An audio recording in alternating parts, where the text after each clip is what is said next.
on by then. You're up. There was no music. There was music. It was on my end, not on yours. Go ahead. All right, you guys, welcome back. We're having a little technical difficulties up here at the Helpful Home Inspector Show, but I am Matt, the Helpful Home Inspector, coming at you from our studio up in Hartford today. We have another inspector from our company, Mike Severson, coming in here helping us out today, giving you guys some tips and tricks. How's it going, dude? Doing all right. Mike just got out of a tree. He's a big deer hunter, so he was up there watching find Bambi, or Not Bambi. Daddy Bambi. Yeah. What Daddy Bambi? I don't know. Yeah, mom and dad. Mom and dad. Mom and dad. Shooting for, yeah.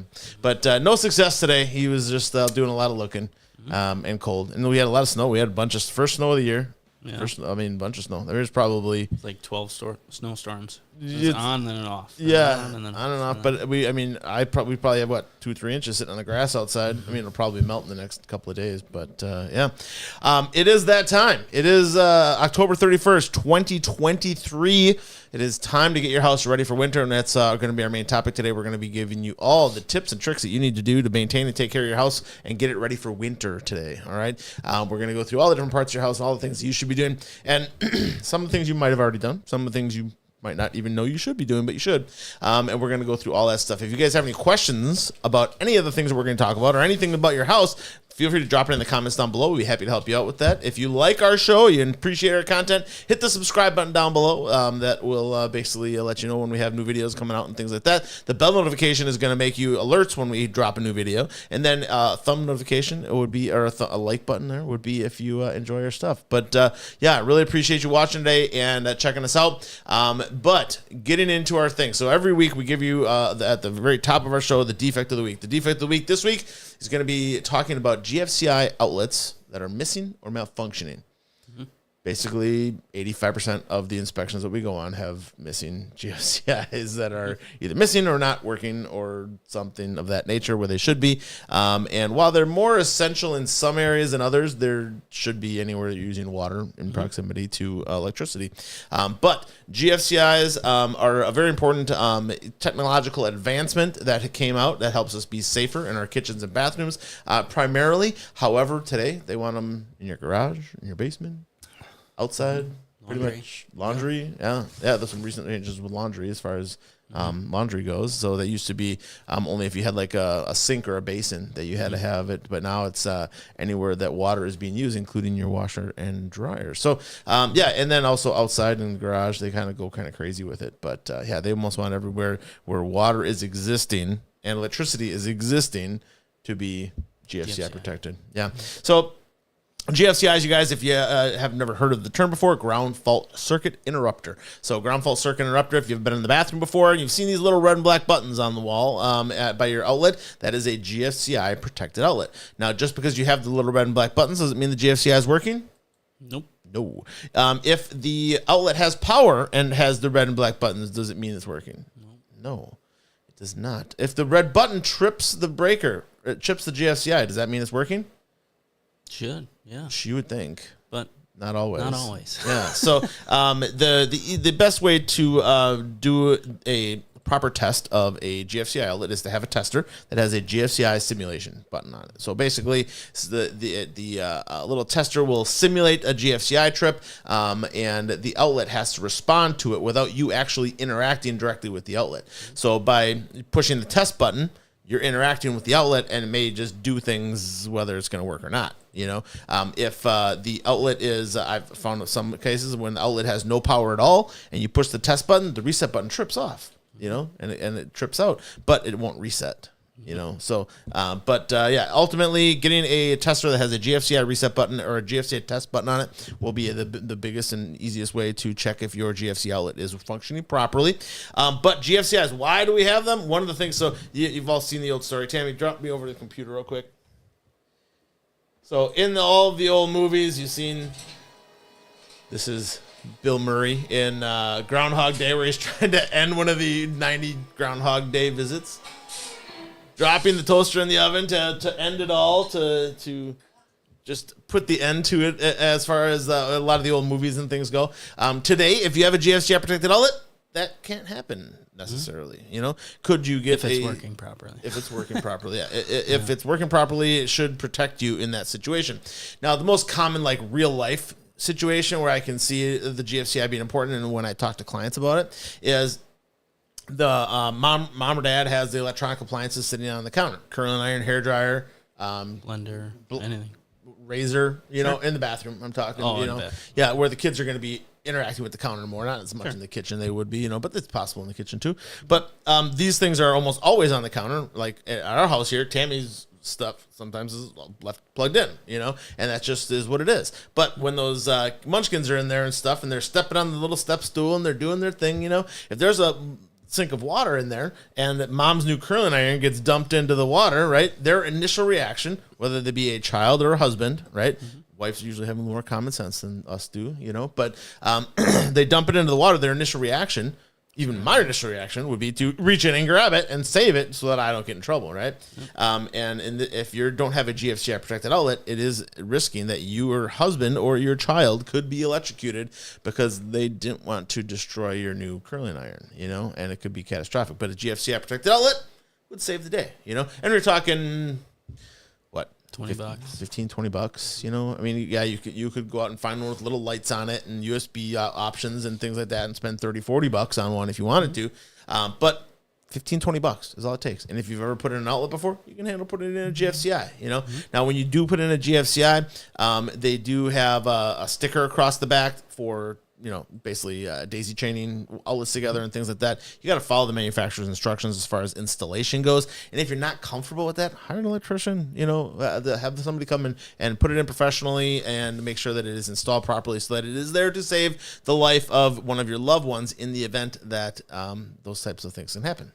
So yeah, it's not a very expensive thing, but it is something that should be in every home. Primarily, my main concern is kitchens and bathrooms. It's the most common place I could see those types of scenarios occurring. But is it possible that you have an extension cord plugged in outside and the kids are running through a sprinkler or have a little kiddie pool or something? Yeah, it's possible, just less likely, I would think. But yeah, better safe than sorry, right? So that is our defect of the week. GFC outlets, make sure they're working in your home, make sure they're installed and working properly. Now, the next thing we have is the Save a Buck. Now, the Save a Buck is something that I give you a tip or trick to help you save $1 today. And one of the things that you should be doing right now, if you haven't done it yet, the month of October is Furnace Tune-Up Month, everybody, okay? Furnace Tune-Up Month, you want to get that furnace tuned up to make sure that it's going to work properly for you when you need it. Cold weather's coming. Polar vortex is going to happen. It's just a matter of time. And you want to make sure that that furnace is going to function and work like it's supposed to. So get that furnace tuned up. I would anticipate $150 to $200 tune-up cost these days. Yep. Might be somebody might offer it for more than that. Hopefully they're giving you more value as well. Some might offer for less than that. Hopefully you're not taking away value, and just going down and, tapping the side with a couple of hammers and banging things, and things like that, and say, oh yeah, everything looks good, you want to make sure that they're going to do a full evaluation of the furnace, do a full tune-up on it, meaning clean it out, lubricate things, do whatever we need to do to make sure that things are going to work properly and function when the time comes that you need to get that furnace up and running. Now, when you do turn your furnace on for the first time, know that you're probably going to get a little bit of dust burn off and stuff, so getting some odor out of it. The system is not uncommon.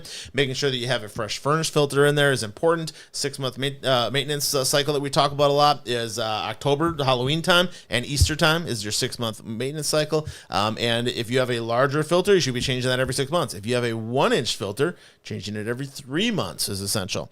If you have a see-through filter that says you change it once a month, you need to not be a cheapskate and go buy a little bit better filter when you're at the store. But a good high-quality filter, MERV 10-11-ish. I mean, when we were talking to Johnny about HVAC stuff, 10-11 is good. If you get up over 13 and 14, you're getting into hospital-type cleanliness, and that may also affect the function of your furnace. It may cause it to overheat because you're restricting the airflow. So buy a good furnace filter, put it in there, get that tune-up done so that you are ready for the winter months that are ahead. All right, it'll also make your furnace last longer and perform better and be less likely to have a problem when you need it to operate most. All right, it's cheaper to do it now too than on a Saturday or Sunday, when it's not working and you need that heat on. Yeah. You get that first cold snap where we're getting down into the teens or something like that, and everybody's turning their furnace on for the first time, and you know what? Most people aren't smart enough to get a tune-up done, so a lot of furnaces break down and don't function and don't turn on, and next thing you know, the emergency calls are flying, and those HVAC guys, their schedule fills up fast. So you really want to do it when those times are better or slower for them, so that you're more likely to get that service and get it in a timely fashion. Yep. Without being charged muko buko as well. So yeah. And then if you want to, some of the HVAC technicians will offer you like a service package, like where they plan to come out ahead of time. That's not a bad idea, but some of them are trying to sell you on a 6-month visit. No. That's them stealing your money. Okay. So there's it's what's called an upsell, so they're trying to upsell you on their service, and getting them to come out every 6 months is a waste of your time, waste of your money, in generally speaking, when it comes to a tune-up, I would recommend, and what I recommend all my clients is a tune-up every 2 years. If you get a tune-up every 2 years, you're ahead of 95% of the population here in the United States. Most people, they operate from the thermostat and don't worry about it until it doesn't work. And then the point at which it doesn't work, they get concerned and call up that HVAC technician. But getting a tune-up every 2 years is important, making sure that your furnace is going to last and have good longevity, but also function as intended and be as efficient as possible. Get a tune-up on your furnace, folks. Co-host question. So I was going to ask you about the deer, but I figured we'd go with the because you've got one already, right? One doe in the bag? Mm-hmm. Yeah? Yep. How many tags you got this year? It's, I think, like 5. 5. How many buck tags? Just one? 2. 2 for different zones or areas? Or? One for gun, one for bow. Oh, okay. All right. And then those are universal. Yeah. You're just gonna, if you're on private, you got to use private tag, and public, use it on public tags. Yeah. But something more important is that in the recent months, so Mike has 2 little girls at home, and in the recent months, the second one started walking. Yeah, about 3 weeks ago. 3 weeks something ago, something like that. Yeah. I mean, she was a speedy crawler before, like she could zip. But now she falls into her run. She Yeah. stumble, runs, walks. So and that takes a toll on a parent. Once they start walking, man, there's a lot. They're moving a lot faster, getting around a bit faster, and you got to also be more conscientious of those falls that are going to happen. Where Scarlett at 3 now, something like she's gonna be 4. She's gonna be 4. November. Yeah. So I mean, at 4, the falls and things like that aren't as common. But right when they start walking, man, you can have a lot of head injuries. Yeah. So she's bonked her head a couple times, but not from falling while walking yet. There you go. So there you go. You don't have to fit her out with a bike helmet or anything. Yeah, no. To start out. Nothing like that yet. Yeah. So. But life does happen, folks. Life does happen, and having munchkins can be fun, but worrisome at the same time. So, yeah, cool. Now, the main topic that we have today is getting your house ready for winter. And what we're going to do is we're going to attack a different portion of your home at a time. And kind of go through all the different things that you should be doing to get that portion of your home ready for winter months. Okay. Now, this is not a do-all, be-all, end-all list. It is a general list that applies to most homes. Now, is there a home that has a outdoor hot tub? Yeah, sure. But we're not addressing that. Is there a home that has I don't know, what would be something that's not on our that we generally don't Pools. I mean, hot tubs, pools. Yeah. Or like if you're living a high-rise condo, well, a lot of this stuff, like cutting Doesn't up your apply. leaves and stuff, doesn't apply to you, But this is a general list, okay? And we're going to kind of go through these things. And if you have some suggestions for things that maybe we didn't have on our list, add it in the comments. We'll talk about it for sure. Yeah, bring it up. If you can help anybody out or whatever, that's always a good thing, right? So as far as our first topic, one of the things when we're looking at getting ready for a home, getting our home ready for winter, is taking care of the exterior prep, right? This is where we think winter generally happening, right? Is the exterior prep. And we're talking about the outside of your house, your yard, that kind of stuff, all right? And I have a whole list here, Mike. Should we just tackle them one at a time? What do you think? Yeah. Yeah. All right. That's fine. So, on the outside of your house, everybody, when you have landscaping and things like that, you're going to have bushes and shrubs and things like that. And every type of plant needs to be cared for in a different way, right? If I have tall grasses, I don't want to cut those down right away at the beginning of winter because then that opens up the tubules and they'll get fluid in there, water and stuff like that, you'll get bacteria and the types of things that will grow in the grasses, causing it to have disease and things like that. So those tall grasses, you really want to wait until the spring to cut those down so you don't get any diseases, extra diseases and things like that. But some bushes, like rose bushes, you'll see people put little foam covers over and things like that because they don't like the bitter cold, and you don't want them to die or anything on you. But when it comes to bushes and shrubs, you want to make sure that you're doing the winter prep that's appropriate for your plants, right? And one of the ways that you can do that is learning more about the different plants that you have. I have an app on my phone that I can actually take a picture of the bush or shrub, and it comes up with, what it is and where it initially came from and all that kind of stuff. But it also gets into the winter care of that bush or shrub, which is kind of cool. And Tammy, when we moved in here, we had, what was the company, Tam? I don't remember. I was going to ask you, what's the app? Oh, the app, the name of the app? Yeah, what's the name of the app? The name of the app is... Now I'm having dead air here. This isn't what I was supposed to do. Sorry. Oh, no, that's okay. I got it right here. So it's Picture This. Okay. Picture This is the app, and it basically has like a camera on it, and you push the camera and then you aim it at whatever the plant or leaves or the bark of a tree, and it tells you exactly what that plant is and stuff. We had McKay Nursery, that was what it was. So McKay they do like landscaping and that kind. They're a bigger company, but we had somebody from McKay come down, and they went through our whole yard with us because we moved in. There's like a jungle in our backyard. You've seen it. It's like there's a lot of plants, and wife's got a little bit of a black thumb, so we're not. Sorry. We're not necessarily. That's why I have hostas and 4 arborvitae. I know. I love hostas. But we're not real plant people. As far as if it was our backyard, we probably would never have planted the plants. But we inherited it, and we want to make sure to take care of it, and it looks beautiful when it's taken care of.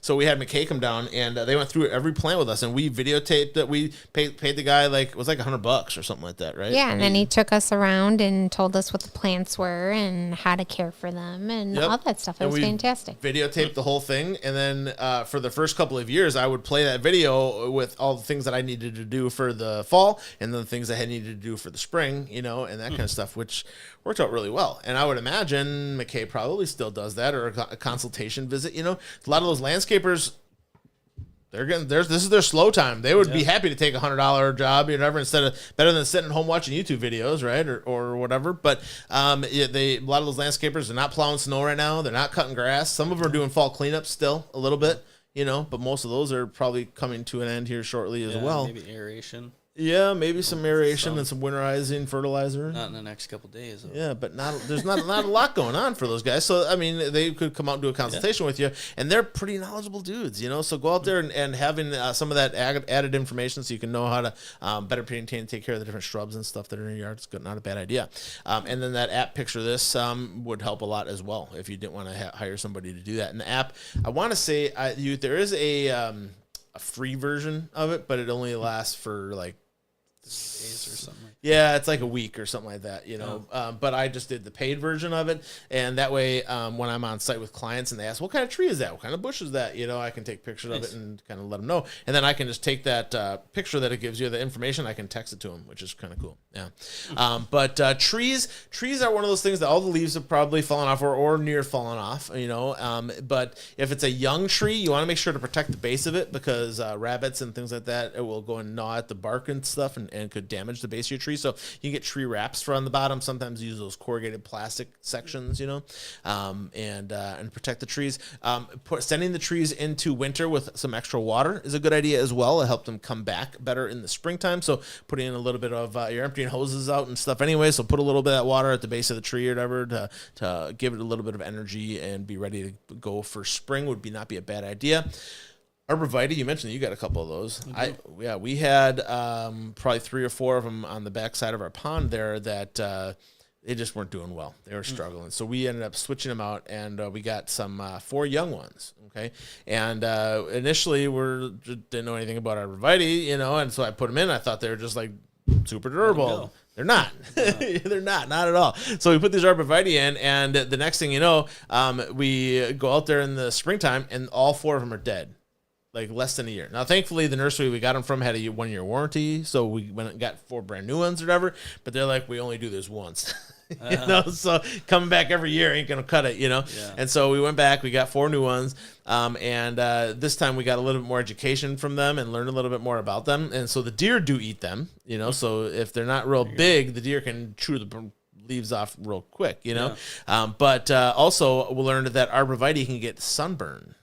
Oh, I did not know that. Yeah. So young arborvitae, when they get the sun comes on them, they can they basically generate energy from the photosynthesis process, But ultimately, what ends up happening is they have no place to send the energy because their root system's all frozen, so they end up burning out. And so when you see people wrap their arborvitae in burlap, that's what we do. They're protecting them from that. Yeah. So wrapping them in burlap is a good idea. I think did we make a video for that, Tam? Yeah, we did. I can repost that. Yeah, we could repost that. But Mike, do you wrap yours too? Yeah. Yep. Good idea. And all you need is a roll of burlap and some twine, and just wrap it around there. And not safety pins. Not safety pins. It'll blow right off. Well, no, it works. It just doesn't work very well in the springtime when you have to take them off and keep track of all the safety pins when you have dogs. Oh, yeah. Get them in the mulch or whatever in the grass. Yeah. Just a little bit of twine is all you need. Yeah, it would do the job. And that's what we do. But ultimately, putting them on there is going to help those arborvitae last longer, perform better, and just hold up over the winter months. So that's always a good thing. Didn't we use twine? So we use burlap and twine. Yeah. Yep. And then the next thing we have is gutters and downspouts. A lot of people the ground's going to freeze. Why do I have to worry about water? The ground on the top freezes, but the water still percolates through. Where do you think all the snow melt goes when the snow melts? It all goes down through the soil and can still cause your sump pump to operate and stuff like that. Sometimes people find that their sump pump will operate more in the winter because the ground freezes and that water moves more readily along any poor grading and things like that instead of being able to saturate into the soil. So yeah, want to make sure those gutters and downspouts are free and clear. Downspouts should all discharge how far away? 4 to 6 feet. 4 to 6 feet minimum. I mean, 20 feet is good too. 20 feet is People great. are cutting grass around things. Yeah, and they always want to make sure they're discharging to a good grade, taking the water away. And as far as the underground downspouts, I'm not a huge fan. The only place I'm a fan is around sidewalks and stuff, so you don't have downspouts going over the driveways. Top of sidewalks and driveways. But if you have underground downspouts, you can't verify that they're working. Most of the time, they're going to be damaged or clogged. The only ones that I come across that they hardly ever get damaged or clogged are ones that are made out of PVC. Those corrugated black tubes that the landscapers put in never hold up. They always get crushed and damaged. Freeze and root intrusion and all kinds of stuff. Yeah. So making sure those gutters and downspouts are free and clear is always a good thing. Check your roof. So even though your roof may not be leaking during rainstorms, when snow comes, the water moves very slowly and can find those cracks and stuff better. So you might find that your roof doesn't leak during a heavy rainstorm in Wisconsin, but during a snow melt, could leak. Yeah. So you want to make sure to check your roof. To check your roof, you can get up on a ladder if you want. I would not recommend it. Okay. Hire a professional to come out and take a look at your roof if you want. Otherwise, walk across the street with the binoculars and take a look, see if there's any missing shingles or any damages and things like that. But they also there are companies now for like $600 offering roof tune-ups, where they come out and, patch any missing shingles, fix it up or whatever, try to get you a little bit of extra life out of it, if possible. But usually they charge anywhere $600-700 is what I've been hearing on the radio and stuff, at least, as far as their ads go. Obviously they might charge a little bit differently based on your house and things like that, but yeah. Turning off hose bibs and drain. What does that pertain, Michael? Well, if you have traditional hose bibs, you're going to have the round handle that you have to crank in until it stops. But you got to go down to the basement, turn off your shutoff valve. If you have the shutoff valve that has a bleeder screw on it, you can take that off and actually drain the water off from the basement.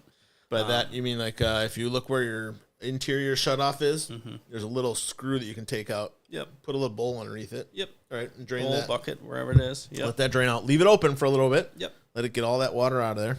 Yeah. And then what? Like throw the cap back on and tighten it up. Make sure you tighten it all the way back up. So it doesn't leak in the basement there? Yeah, so it doesn't leak, or you could go to turn it on in spring and find a leak then. Yeah. So. And the foam covers on the outside. I don't really like them. I don't know that it's necessary. Once you have all the water out. Yep. There's no reason to spend extra money and extra time. Yep. You know? That we do use them up north just because I have a crawl space up north, and there's some areas of the crawl space that I can't get to the back of the shutoff valve at all to drain it out. So I put those on. Basically, trying to keep the temperature out a little bit. You know, but it's not terrible. Not going to hurt your faucet by putting it on there. It's just an extra expense. But yeah. The other part with that is if you have a frost-free one, then you don't technically have to drain it. But I always tell people if you're not going to build an ice skating rink during the wintertime, just turn it off. Yeah. Why leave it on? Turn it off. And it's a mechanical device. Mechanical devices can fail. Yep. Right. Yep. So disconnect your hoses. Yeah, that's the other big one. Take your hoses off.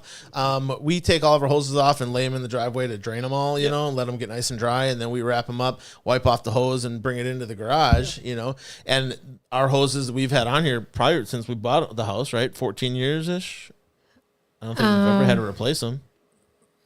I believe we replaced them. But I might be thinking the cabin. Maybe the cabin. I don't think we've ever had to replace the ones at home here. As long as we take them off and we drain them all out and stuff, wipe them off. And, I've never had tears or splits or anything like that at all. We got the nice rubber, green rubber hoses. So, it's a nicer quality hose. But, And then as far as the lawn goes, lawn care is one of those things that there's guys that'll take it to the nth degree, but generally speaking, you can mulch all your leaves into your grass, which isn't a bad thing. Okay. If you have a lot of leaves, that can really cause a deep mat and cause your grass to not grow very well, but mulching up some leaves or whatever, not a huge deal. Also in the winter time, you want to keep your grass kind of short. So cutting it at about 2 to 2.5 inches is a good idea. And then also aerating is a great thing to do in the fall. Yeah. And aerating with some winterizer and fertilizer in there will help that grass to really come back. Now that the snow has fallen, can you still aerate the lawn at this point? Yeah, you're still it could be as long as the top surface isn't frozen. Yeah, aerating is never going to hurt the lawn, whether it's in the spring or the fall, doesn't matter. Aerating is always a good thing to add a little bit of aeration to the soil or whatever to allow that grass to grow better. It also allows any fertilizer nutrients to get down deeper and things like that. Allows that the root system of the grass to grow and extend instead of just getting packed in there, and then you'll end up with dead spots and things like that. But and as far as the lawn goes, just make sure you cut it short. Little winterizer, aeration, a great idea, but definitely don't want to leave those leaves all sit on top because they'll mat down, and then what they'll do is they'll basically kill the grass off in that area, and you'll have a hard time getting it to grow back in the springtime. It eventually will, but it's more difficult to do. And then as far as mulching up the leaves, if you want to blow your leaves out into the curb and stuff like that, that's fine. But make sure that they're not going to block any of the storm sewers. If we block the storm sewers, then you're going to have other problems in the roadway and things like that. It also is not good for the municipality to handle all the leaves and everything like that. So mulching them up is probably a better way to do it than putting them in the street, but I get it. We drive down our street here. There's big piles in the street, just people blowing them off their lawn or whatever.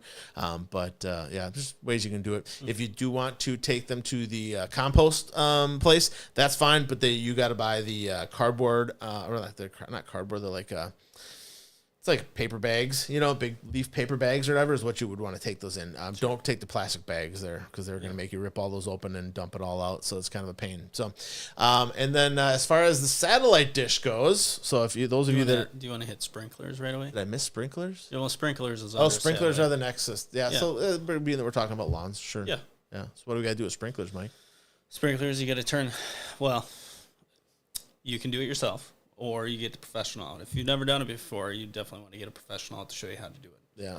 But basically, you're going to turn the water off the whole system. You're going to hook up an air compressor to each individual zone and blow out the zone until all the water is basically out. And then you go zone by zone until it's all out. Yeah. And then inside the house, there's usually a small section that you can drain. There's a actual drain valve that you drain all the water out and turn the system off. And there you go. Then you're good for I would always recommend the pros come in and do it because they're going to bring in that huge compressor. Oh yeah, and they're gonna blow out the whole system all at once, type of thing. Sure. You know, and then also adding in a little bit of like RV antifreeze into the system, and blowing that through the heads isn't a bad idea. So you don't when you get those frozen heads, then you have to go and replace all those heads, which is a pain in the butt. You know, and the last thing you want to do is leave bellies of water in there. You know, because then that all freezes, and then you have broken pipes that are underneath the soil, and usually those sprinkler systems are what 6 to 8 inches below the soil.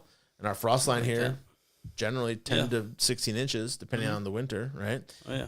The frost line that they want you to be below for building code purposes is usually 40 inches in our part of the United States. But, you know, having those sprinkler heads blown out professionally, maybe $300 or $400, you know? Something like that. Yeah. But it's one of the things you just got to plan for when you purchase that type of a system or have that type of system in your home. You got to maintain it. And it's not something that's done for free. But if you want to do it yourself, you totally can. You just, you got to make sure you do it right, you know? Yeah. So otherwise you're going to be costing yourself problems and cost yourself money.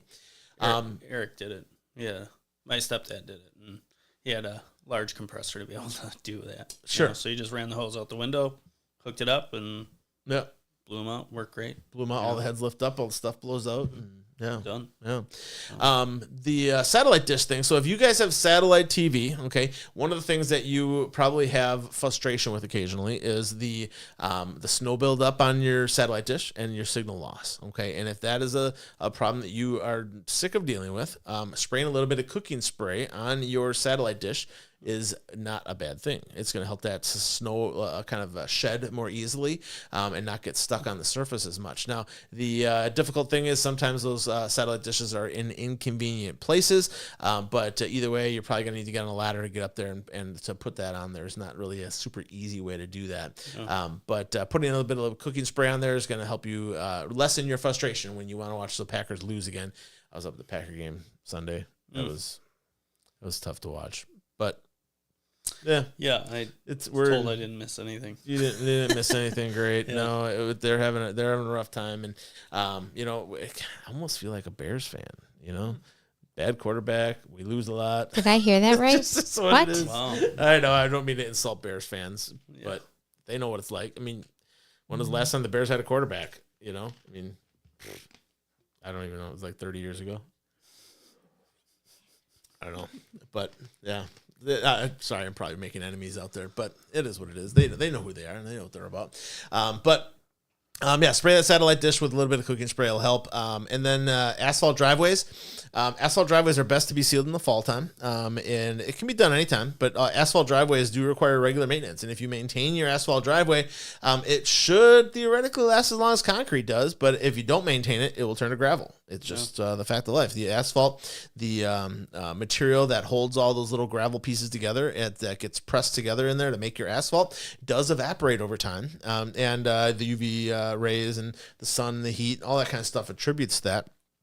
But by getting a sealant done in the fall, it's going to help the asphalt driveway perform better all winter long. It's not going to get as much salt damage and stuff. And something I almost always recommend that professionals do, just because you can do it yourself. You can go out, you can buy the buckets, you can buy the squeegee, but it's going to cost you a pair of jeans, it's going to cost you a pair of shoes, a shirt. Your hands are going to be black for days. You know, it's just. It's a mess, you know, and you're talking about saving yourself $75. I don't know how much your pants and shoes cost, but probably $75 would be a steal. Where you're talking about having a professional come in for $300 or $400 on a moderately sized driveway. You know, obviously, if you have a super long driveway or a lot of surface area, it's going to be more. If you have more cracks to fill, these guys they can also come in and fill the cracks. They can also put buildups at your driveway when it comes up to your garage. You know, so you don't have that big hump there and stuff like that, but. Yeah, you can do it yourself, but either way, you need to get it sealed and protected. So it is something that does have a higher maintenance level than, say, concrete does. Concrete, you want to put a sealant down there usually every 5 to 6 years on the exterior of your home, but it's a lot easier to apply than the sealant that goes on asphalt. The sealant for concrete can be sprayed on with a garden sprayer. You know, it's real thin and it just penetrates into the concrete. But, yeah, either way, you got to protect your driving surfaces. Those are expensive to replace, and if you let them go, they're going to deteriorate pretty quickly. Next thing we have is storing exterior furniture. So we have a table and chair set outside. We move our chairs because they have this, like, fabric on them. We have the chairs inside the shed that we have outside just to protect them from the UV sun, which would cause a lot of damage. And then the table, we put a tarp over the top of it to protect the surface of it a little bit. But it's basically just a aluminum table, so nothing crazy. We've painted it once, but I think it's still the original one that we got when we moved in here. So it is the original one. I just repainted it. Repainted it one time, but it holds up really well as long as we take care of it. I would imagine if we left it out there all winter long, every winter, it would start to deteriorate more quickly. So sealing up exterior openings, we're looking at preventing mice and things like that from getting in, but also moisture, and things. Airflow. What's that? Airflow, yeah. Like condensation or frost coming in. Air sealing is a thing, If every place you let air out of your house, you're losing heating dollars, So yeah, for sure. So seal up exterior openings. If you have a larger opening that you need to seal up, do not use spray foam. Spray foam is not a sealant to be used on the outside of your house. Spray foam is an insulator that you use in door jambs and inside walls and that kind of stuff to insulate those spaces that need to be filled and are going to be covered. You should not ever see spray foam when you're done. UV light deteriorates it over time. UV light deteriorates it. The mice will chew right through it. Yeah. And if you want to seal up an opening on the outside of your house, you need to either use a like material with what you're trying to seal up, or if you're going to use caulk or something like that, put a little steel wool in the area as a backer, and then put the caulk on. And even if the mice did get to chew through the caulk, they're not going to get through the steel wool at all. So you just don't want to leave the steel wool poking all out. It's going to rust and deteriorate and could become a part of the problem, so yeah. And then stake your driveway to prevent lawn damage. So Tammy gives me crap that I put these blue stakes along the side of our driveway every winter. And in our subdivision, I was like the first guy to do it, because as soon as we moved in, I put it in, Honey, we're the only one on the cul-de-sac that puts those things in. There's 4 of them. There's 4 of them in our little road here that do it. And do you put those in too? What's that? Theirs? Yeah. No, I'd help them put them in if they wanted me to, but just so I wasn't alone. Matt's over there putting them in. I'm going door to door. You guys really should put some stakes in. My wife's giving me shit. For you. That way he's not feeling like he's alone. Yeah, that's it. But putting some stakes in. I do it for 2 reasons. One, to prevent lawn damage. Whether it be from when we had a plow, used to have a plowing business, and I would use the plower and stuff, and I didn't want to have big hunks of grass taken out and sod removed, So that was one of the reasons. But also when I'm using the snowblower, I don't want to start digging up my yard and blowing dirt, and that's no good.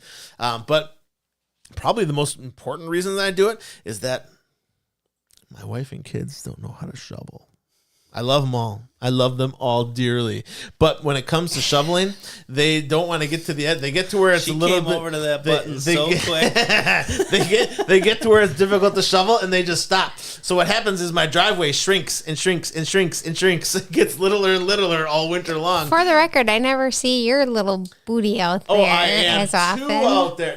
Maybe not as often, because that is one of the jobs that I gave my kids, because I do all the other stuff. Seriously. I love you guys all, and Peter probably does the best job at the shoveling. But it's just one of those things that if you don't have a place to know where the edge of the driveway is, you're just gonna guess either that or you're gonna shovel onto the grass. You know what I mean? And yeah, it just is what it is. Might just be me. Is it just me? I know where my concrete is, so I just go. Yeah, you don't have anybody. But there's no way Jen goes out there and shovels. She does, actually. Does she? Yeah, she actually likes shoveling. She likes shoveling. Mm-hmm. Oh, okay. What about Scarlett? Does she get out there? Help shovel. She likes to help shoveling? Mm-hmm. Should she make more work for you, or should she actually put it where it goes? No. It's been she just does good, huh? Yeah. Cool. Excellent. Yeah, she's got a little red shovel. A little kitty shovel? Yeah. Yeah, perfect. Works out. Does she get a little kitty snowblower? No. You guys just, who does because you guys have that alleyway at the back of your property. Yeah, is that the city or that is the city? Because sometimes it's like a private company that does it. No, city does it with the big trucks. Oh yeah, yeah. So they start at the top and push it down into the park. Oh, okay, gotcha. So that is the outside of your house, and when you're looking to maintain the outside of your house, AC too.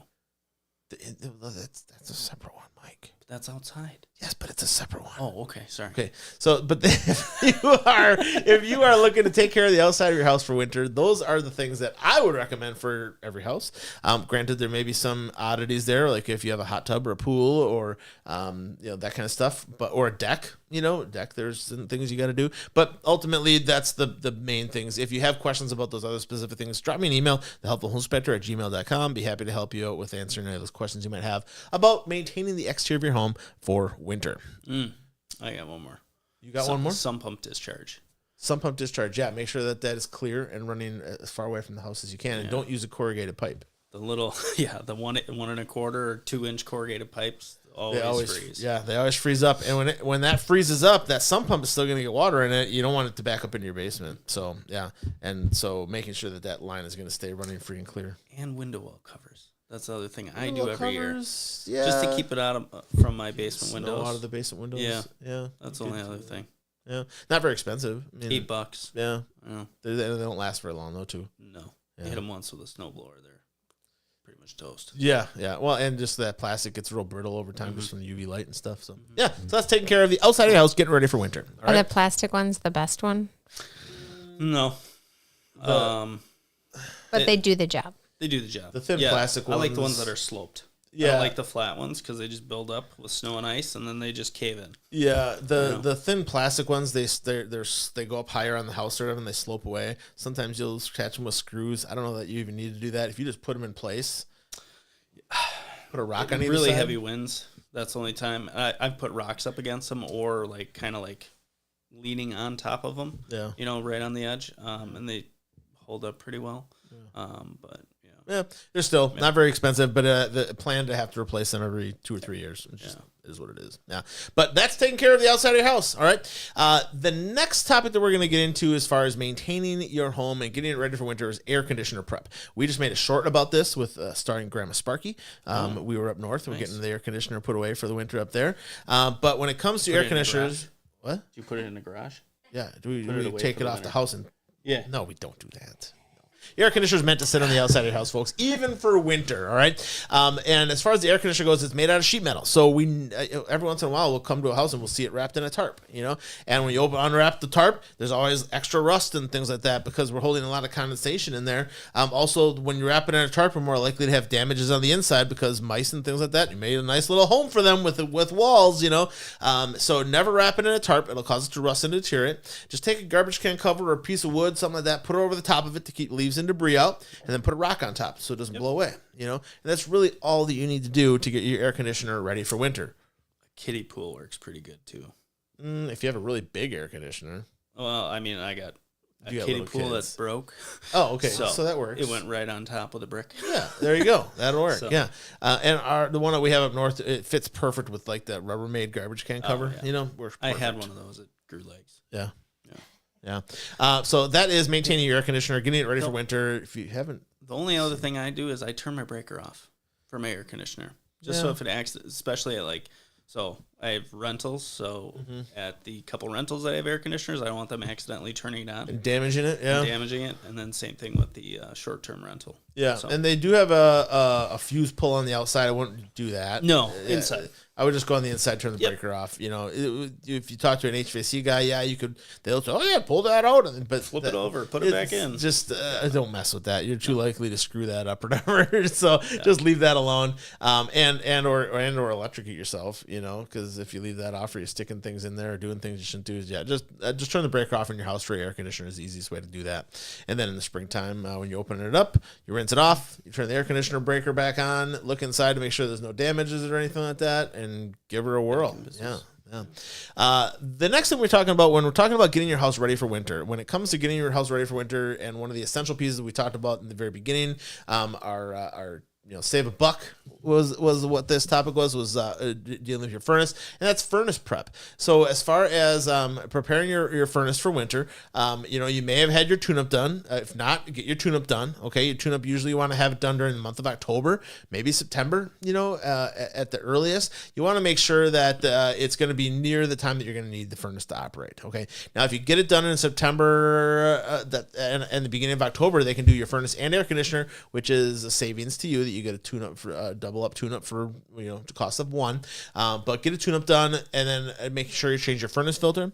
If you have a large filter, so being that large meaning like a 4-inch or larger, you change it once every 6 months. If you have a smaller filter, a 1-inch filter, then you want to change that filter once every 3 months. Okay, and if you're buying, like I said, filters that you can see through, or that say you should change it once a month, spend a little more money. Buy a better filter. It's gonna keep the dust down in your house. It's gonna help your furnace operate operate better and stuff like that. And then when we talk about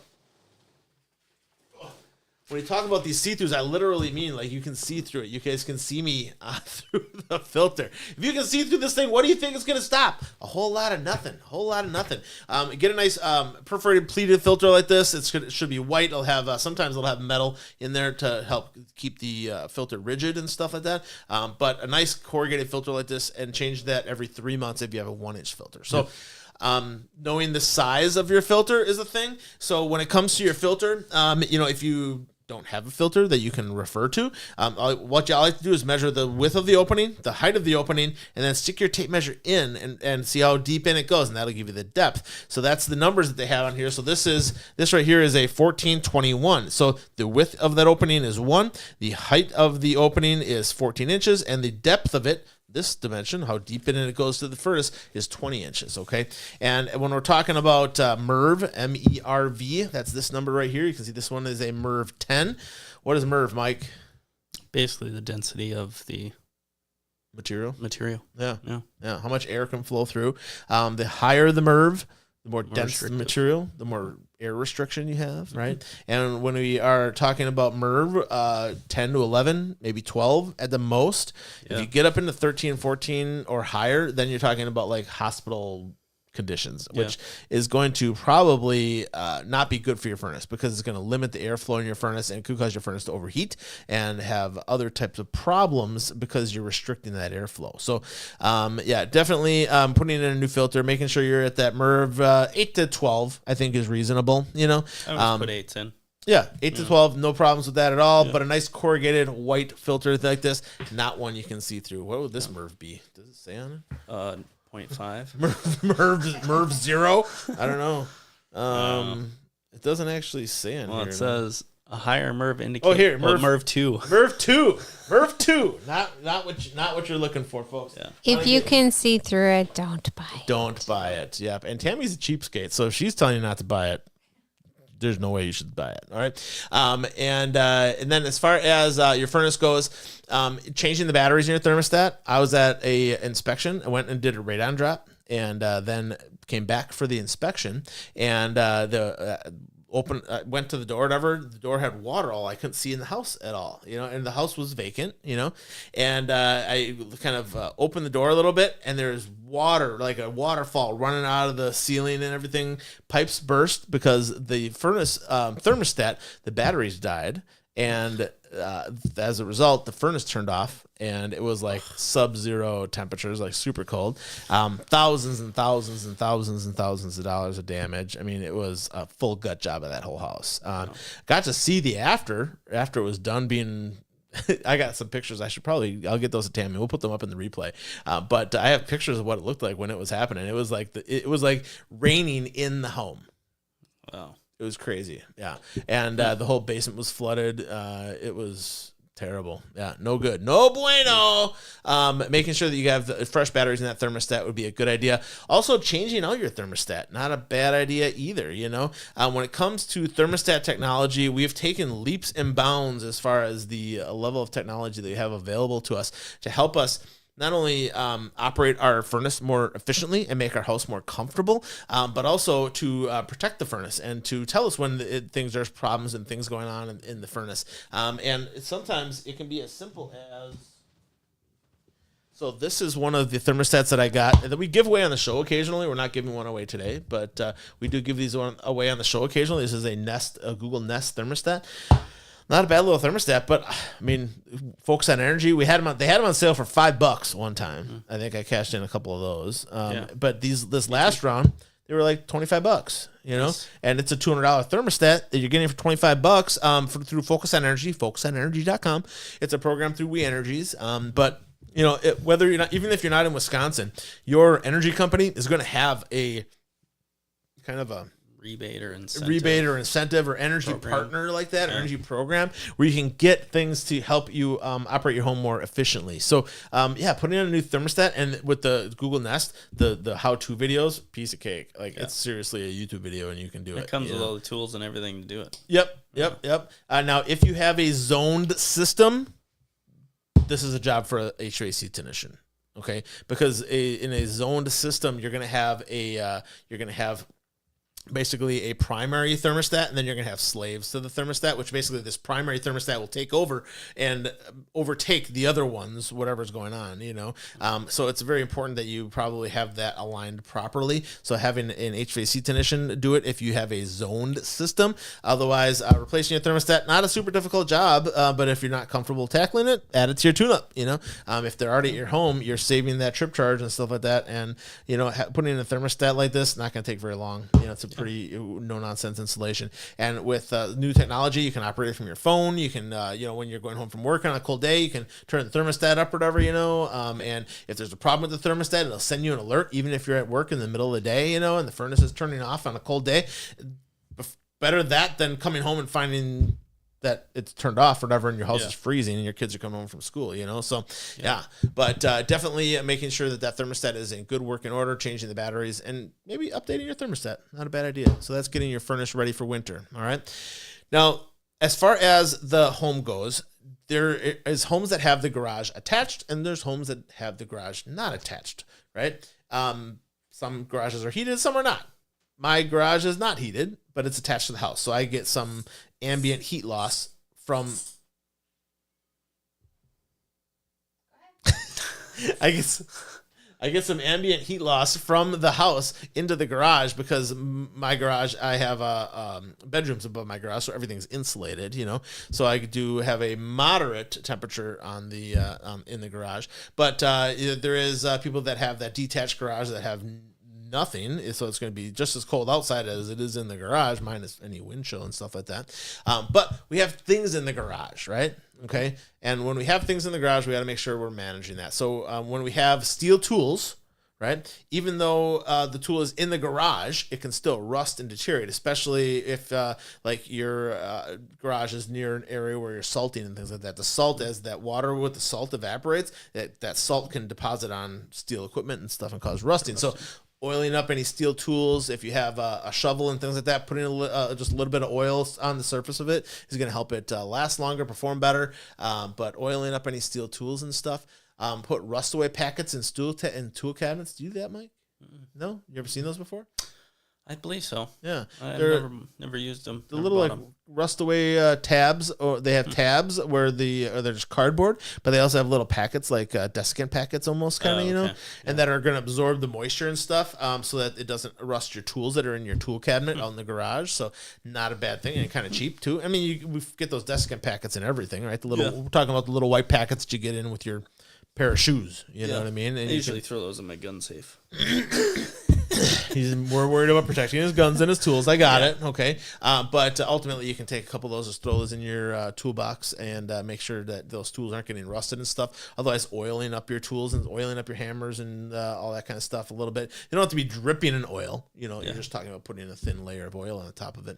And then lubricate grease all joints on equipment. So if you have a snowblower, if you have even when you're putting your lawnmower away, greasing up all the grease zerks and things like that to make sure things are going to be well lubricated. All gas engines, when you're storing them, you want to make sure that you're running some, either like a fuel additive that's going to make the gas stable. Perform. Stable, seafoam. There's a couple of other types out there. We have a video where we talked with the mobile repair guys, Russ Benzer, and we talked about all the different types of stabilizers that we can put in our fuel to make our lawn equipment, things like that, be ready for us in the springtime, and not have that fuel just be deteriorated, because the fuel, I mean, you buy gas at the gas station, you're talking a month, maybe two, before that gas starts to deteriorate, and it may not operate real well in some of those household appliances and things like that you have at your home.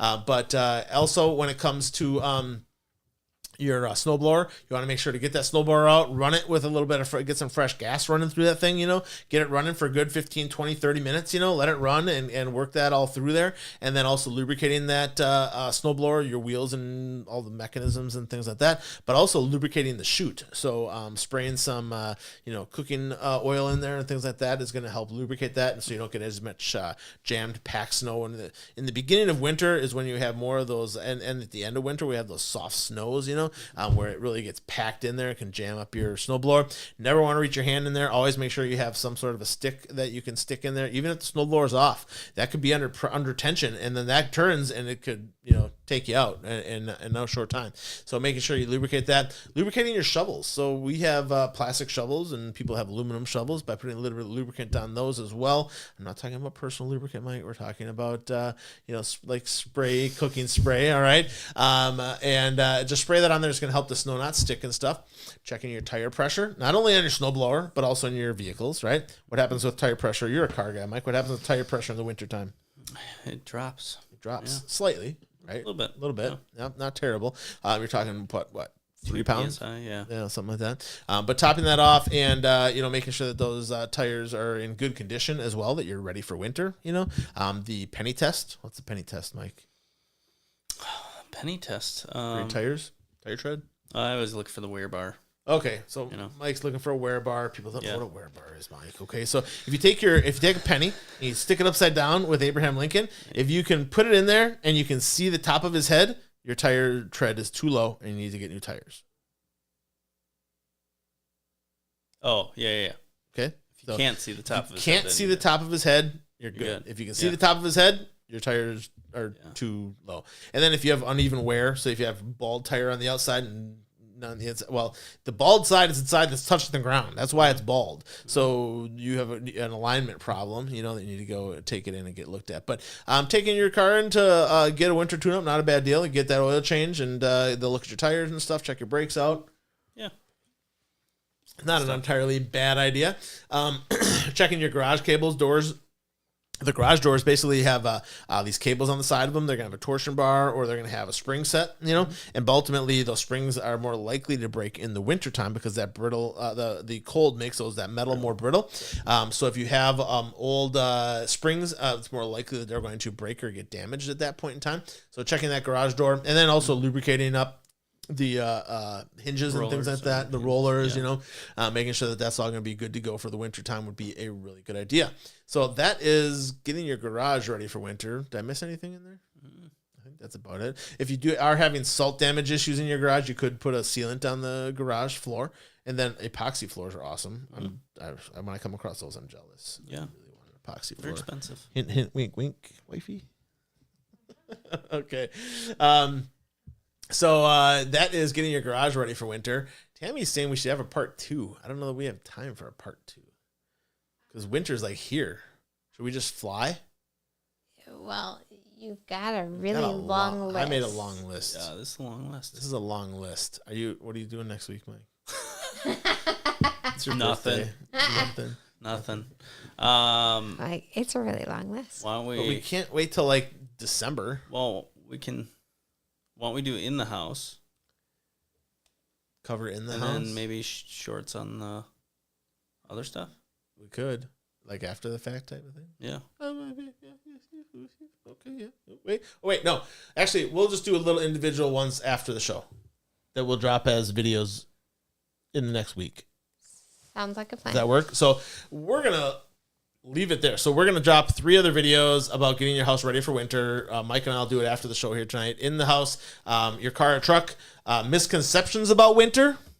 And what was give me a scroll down there. And then consideration for unoccupied properties in cold weather. So we'll have a little short video about each of those that we'll drop later this week for you. If you want to watch those videos, check out the channel. But as far as the bottom thing here, I guess with that we can cover. That's an inspector question, right? What things change for home inspectors in winter, right? What changes for us, Mike, as home inspectors? Our gear. Our gear changes. Our outside gear changes. Yeah. I mean, when towel. Yeah, we put down we got to bring boots along every day, right? And then we put a towel down inside of the house for us and guests to take your shoes off, so we don't tracking the snow and salt and everything through the house. It's not our house; we're guests, and we need to act appropriately. So we put a towel down at every house we go into. But working in cold temperatures is something that we have to do. I mean, not for very long. I mean, when we're working outside, we're outside for about a half hour, maybe 45 minutes at the most. You know, but if it's minus snow is underground. What's that? How much, depending on how much snow is on the ground. ground. And how fast we're going to get it moved. Yeah. But when it's minus 50 outside, we're still out there working, you know, and so we're throwing on our parka, and Mike's got an electric jacket he puts on, and we just get out there and get it done. But ultimately, when it's minus 50 out, we still got to go do our thing, you know. It is a consideration. Now, when it comes to roof services, we don't have that much of a hard time with it, right? Because we use drones every day, you know. But there's a lot of other home inspectors out there that they just pull out a pair of binoculars, or a lot of them will just say, roof's got snow on it, can't do nothing about it. And they don't even mention the roof condition in the report at all, which is tough. I mean, it does happen once in a while, like right after a big snow, that we can't even see it, you know.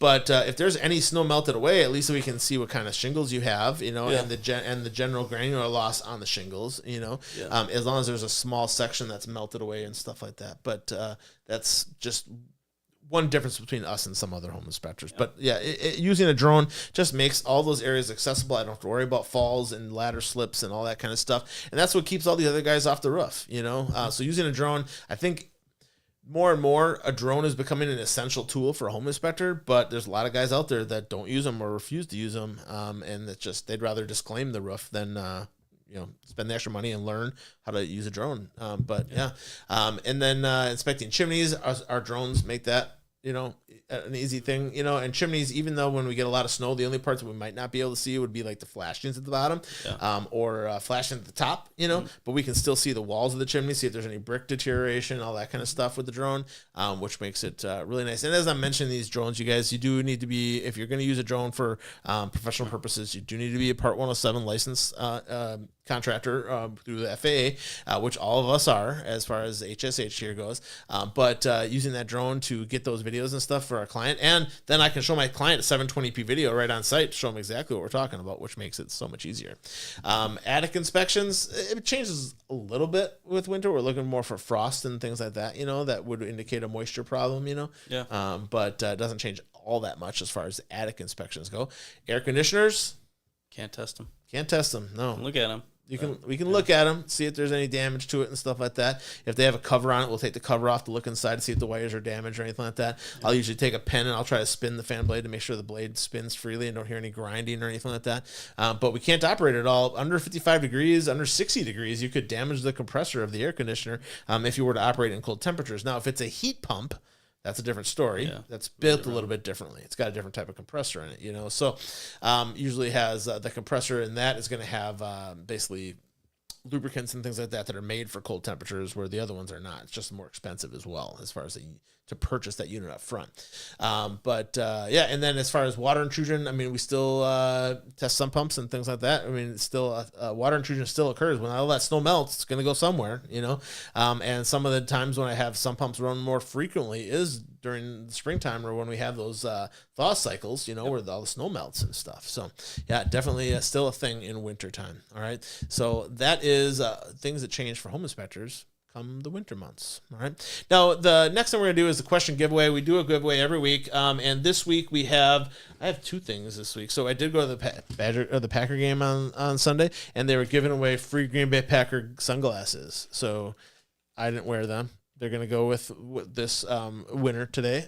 So we'll send those out. And then we also have a Dairy Queen getting ready for winter. It was leftover from the summer. But it's still a Dairy Queen gift card. You can use it for a hamburger just as well as you could use it for a Dairy Queen. Actually, it's upside down. It's like that. See? You know, they tip it upside down to make sure it stays in there. Right? Yeah. But you can go to Dairy Queen, get a meal on us, get a blizzard on us, enjoy a sweet treat on HSH property inspection and the help of home inspector. So the question that we have today is, and the general rule with this, folks, is if you've won a prize in the last month, you can't win this one. But we love that you're watching. But when we talk about this, giveaway process. You can't get it after you have already won a prize for a month. So the question of today is, what is the coldest recorded temperature in Wisconsin, not including wind chill? Don't say it. What is the coldest temperature in Wisconsin, not including wind chill? So that and give it to me in Fahrenheit because I do not have it listed in Celsius. So Fahrenheit is what we're looking for. And basically the person that gets the correct answer with what I have listed here, what I found through my diligent searching. If you can get that answer, that is a winner, and you will win a $15 Dairy Queen gift card and a pair of Green Bay Packer, official Green Bay Packer cool sunglasses. So, yeah. And as far as the giveaway, we'll mail that out to you or whatever. Just drop your comment in the comments down below with what your guess is. If you're watching this in the replay and we have not yet gotten the answer, you can still drop in the replay and still win the prize. So that is our question of the week. Now, we do have a little bit of a mystery box battle. Tammy put one together for us. You down for that? Sure. Grab them, man. They're right next to you there. We got a little mystery box battle. This is going to be mine. Yeah. That's Mike's. I'm curious to see what she came up with. We normally don't trust Tammy to do this because... Excuse me? You guys came up with a list, and I put them down, and I picked from that list. Did I give a... Well, Mike shot a bunch of... I don't know. Yes. Making a list. Oh, okay. It was it was almost a year ago. Yeah. My topic is basement egress windows. What's your topic? Basement traditional. Traditional windows? Basement traditional. Is that traditional windows? So you guys came up with that. Like when you're building a house, do you just go with a traditional basement with no egress windows, or do you put in egress windows? Okay. You want to go first? I'm thinking she's talking about like this little 16 by like 30 glass block or vinyl sliders or whatever, vented. Want me to go first? Yeah, Matt, why don't you go first while he thinks? No, I think sure, I'll go. So having regular basement windows, I think, is a little bit easier to maintain and clean. You don't have to jump in them. You can actually do it basically just cleaning them out from the surface. Requires less stone if you need to do that. Window well covers are way cheaper than egress window if they ever break or anything like that. Yeah. You don't have to worry about clogged drains or anything like that. And if you ever have to replace a regular basement window, like a window well, they're $20 versus egress window or even the metal ones aren't very expensive either. I think they're like $22. I think they're both the same price. Yeah. So I have a display cheap, model, easy, fast. They open and close. Yeah. Especially if you're not going to have a bedroom in the basement. Yeah, you can't have a bedroom if you don't have egress. You can't have a bedroom. You have to have a secondary means of egress.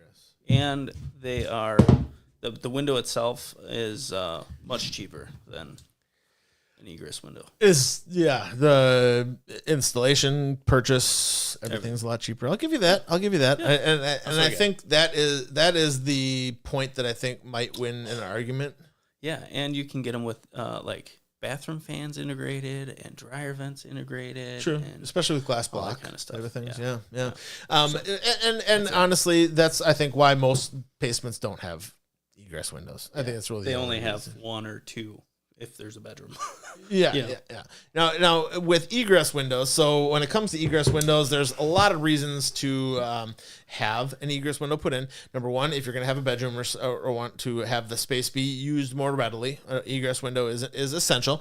Our egress window also is going to increase your value of your home because now that makes it a livable square footage of the home. So there's a huge return on investment there. By putting in an extra one of a traditional window, there's not a great return on investment when you're putting in just one egress window, now it makes a huge difference as far as the value of your home, goes. So so a lot of benefit to that. Egress windows also a lot more light in and stuff like that, but they are a lot more work as far as the installation goes. As far as the window wells, lots of times they do come in like preformed things that they basically excavate out the area. They cut the hole in the concrete and then they drop this in, backfill attached to the house, and go from there. Rockwell is probably one of the better brands out there. This is the one this is the model that Verrett Construction brought in. Verrett Construction, if you're looking for an egress window, give Al a call over at Verrett Construction. He'd be happy to help you out with an estimate for that. But egress windows, they do require a ladder on the inside, a mounted and secured ladder. The inside height, sill height needs to be less than 44 inches to the floor. But egress windows, they're nice, and by putting it in at the time of original construction is really the way to go, because then you don't have to do with all the after stuff, the house is actually engineered and planned for this, but egress windows, about $5-6 these days, maybe a little bit more than that to have somebody come put one in, maybe up to eight or nine, depending on the size of it and location, but egress and window. style. And style, yeah. If you're just gonna have a plastic interior one, that's cheaper than having, say, a masonry block where it's all retaining wall and compacted and the whole thing, so that's a little bit more on the more expensive side. But egress window, I think a good investment if you're going to spend the extra money to get that extra square footage in the basement. Also for safety reasons, if you want to add that extra bedroom or anything, or if you have a future that you want to finish off that basement, better to plan for that initially than try to do it after the fact. So yeah, and then that is our mystery box battle. Let us know if you think who won. I think egress windows the way to go. I think Mike might think egress windows the way to go too, but he had to. I like both. Yeah. They both have their purpose. They both have their purpose. If you're putting a bedroom in, you have to have one. Like and you guys have that big, huge basement downstairs. Yeah, but it's not considered livable square footage. Correct. I tried talking the wife into putting one an egress by the bathroom, but okay, that would be almost in your front yard then, wouldn't it? It would be in the front yard. Yeah. Yeah.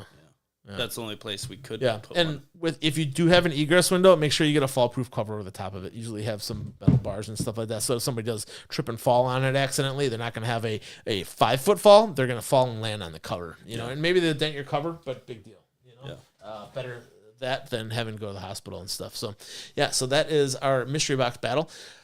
I think we'll save the 5 things that home inspectors should do until our next stop. That's something that we can revisit later. And the tip of the week, we always leave you with a tip of the week. Okay. The tip of the week is if you went through a large hail event, which there was a number of them in southeastern Wisconsin here over the last year or two, get your roof evaluated. Don't wait. Because your insurance company, after 2 years or so, will say, I'm not responsible for any claims that happened greater than 2 years ago, any events that occurred greater than 2 years ago. Some places it's a year, some places it's 2 years, but make sure that you're meeting any of the insurance claim deadlines that are in your policy. Don't just listen to your insurance company. Call a public adjuster, have a number of roofers come, roofers that you trust. There are roofers out there that are the storm chasers. They're going to come through your neighborhood and they're going to find a problem with every single roof. They're going to say every single roof has to be replaced. And those aren't the people that you want to trust. You want to, somebody that you're calling up that's a larger, reputable company that, having some bad Google reviews is going to impact their business, and that they care about that. So making sure that you're somebody you're going to trust would be a good idea. When we had our hail damage here, I went out and got 4 roofing quotes, had 4 different roofers come out, and they all basically came and had the same conclusions, and if all of them are saying the same thing, it's a pretty good sign that there's probably a problem there. Now, being a home inspector, I already knew I had a problem before I even contacted them. But they provided then the evidence and things like that I can provide to my insurance company. Now, your insurance company does have a vested interest in not replacing your roof. So don't trust your insurance company. I know you want to think that your insurance company's always got your back, but it's just not true. It's just not true that the insurance company is about their bottom line is what it all comes down to. And hopefully they will have, a spine and basically be responsible about how how they handle you as a customer. But some cases, that's not what ends up happening. Sometimes you're just a number, So getting those other people, like a public adjuster or roof evaluations out there, is a good idea. But that is our tip of the week. Next week, I think we're probably going to not have a show because we have a conference that I'm going to be watching and tuning in on about AFCI and GFCI. It's a conference being put out by Leviton through one of our professional organizations, ASHI, American Society for Home Inspectors, and I'm probably going to be tuning in on that. And the kind of online video conference, it takes place from 6 to 8 Central Time next week. So probably going to miss the show next week. But the week after that, I'm hoping we still got to get Mark in here. And we want to talk about, bring up the home warranties. Home warranties are a thing that has been part of real estate transactions for quite some time. So we'll see if we can't get the Smith team in here and one of the home warranty companies come in and help us answer some questions about home warranties and the viability of them, involving them in real estate transactions, all that kind of stuff. What's covered, what's not covered, all that kind of jazz. I think it'll be a really good topic. We'll try to get them in here after that. But if you have any questions, comments, concerns, drop it in the comments down below. Send me an email at thehelpfulhomeinspector@gmail.com. Really appreciate you guys watching. Mike, thanks for coming out today, man, climbing out of that tree. And you literally climbed out of the tree and came to the show tonight. Yeah. So I appreciate you. Yeah, appreciate you. Hopefully the daddy buck will find his way. That big 30-pointer will come up to your stand and say, "Hey, Mike, how's it going?" I don't know if that's going to happen. I don't know about 30. What's the biggest one you've seen? Probably 14, 10, 12. You've seen a 12-pointer. Like you got a 12-pointer out there. Yeah. But it's cool. But thank you much for tuning in, you guys. Remember, the better you take care of your house, the better it's going to take care of you. We'll see you at the next one. Have a good one.